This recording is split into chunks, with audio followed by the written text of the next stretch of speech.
So if someone is unsure of coming or they're on the fence, they're interested but they're scared, do you have anything to say about that? Most people are pretty nervous when they first come. I mean, first of all, they're going into a big group of strangers very often. I mean, not always, but because some people come again and again and again, and of course, as time goes on, they become used to that. But I run this group every year in Berlin, outside Berlin, in the East Germany, in the countryside. And I had a client in London, a lovely, lovely man. I thought this would be so marvellous for him to come. And he had a Porsche car. And he decided he'd drive there because it would be fun and he'd get there and he'd enjoy driving his new Porsche. So he pitched up and he came in and he checked up and we looked around for him at the start of the group and he's gone. He just couldn't handle the intensity of that moment of arriving. It was just too much for him at that moment. I'm sure another time he would have been fine. But to arrive into a group where the unknown, it's like coming into the unknown. And there is a certain courage and a certain determination, really. Not courage isn't always the right word, because he wasn't an uncourageous person. He was a brilliant person in so many ways. But it was just that breaking through a barrier that was just so hard for him on that day. And I was so sorry because I really cared about this man. I really wanted him to do the Satori group. I loved him. But he didn't, and that was it. I'm still in touch with him. He's still a lovely man. But when you actually get there, it does take a time to adjust to that arriving into a place which is it's always the unknown. People don't know what they're going into. And the funny thing about it is that at the end of the Satori, there's another confrontation, and that is in coming out of the structure of the Satori and suddenly being without the support of the group and the support of the people and the support of the actual structure, which is so powerful.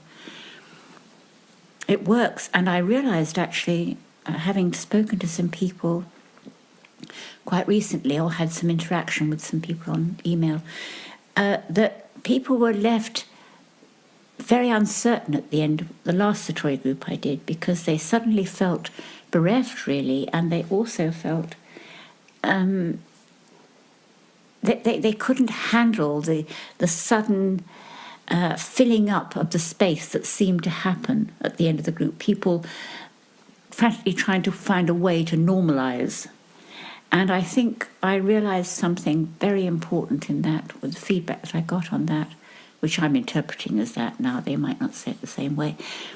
But that normalization is actually falling back into habit and into patterns and into something that's comfortable, trying to find a comfortable space. And then we fill up the comfortable space with all the stuff that we avoid being uncomfortable with. So it becomes ridiculous at the end of the Satori group when people are desperately trying to find a comfortable space to be, because that really means going into old habits and to stay with the discomfort and the vulnerability and the very beautiful space that Satori opens up. It opens up most fragile, beautiful, sensitive place inside of us, and a place we're all in search of, and yet we're afraid of.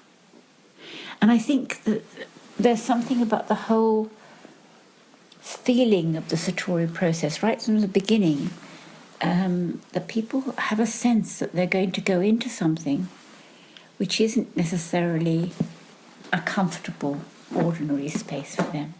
So it's a bump they have to get over. And most people do.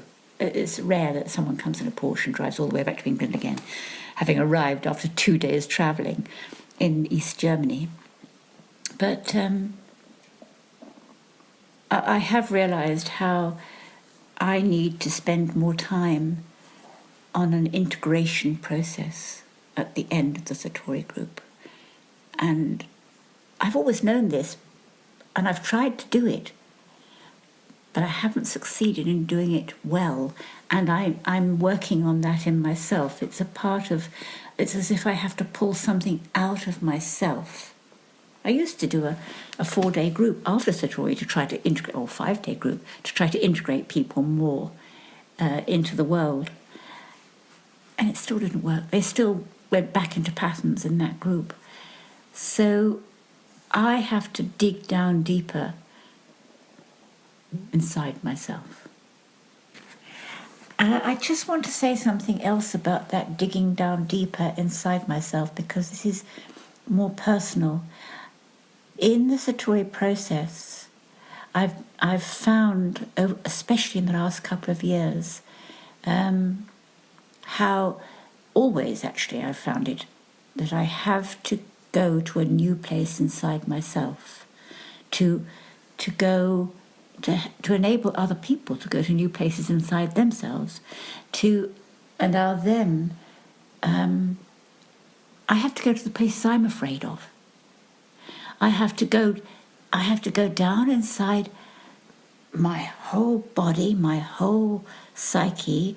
I have to dig in there and say, what aren't you saying, Clare?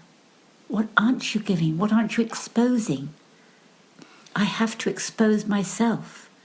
And when I expose myself, then people respond to that. And people start to expose themselves with each other, with their partners, with me. So people can really, the Satori process is deepening every time. It's an intensive place that we're more and more coming to, and a deepening place. And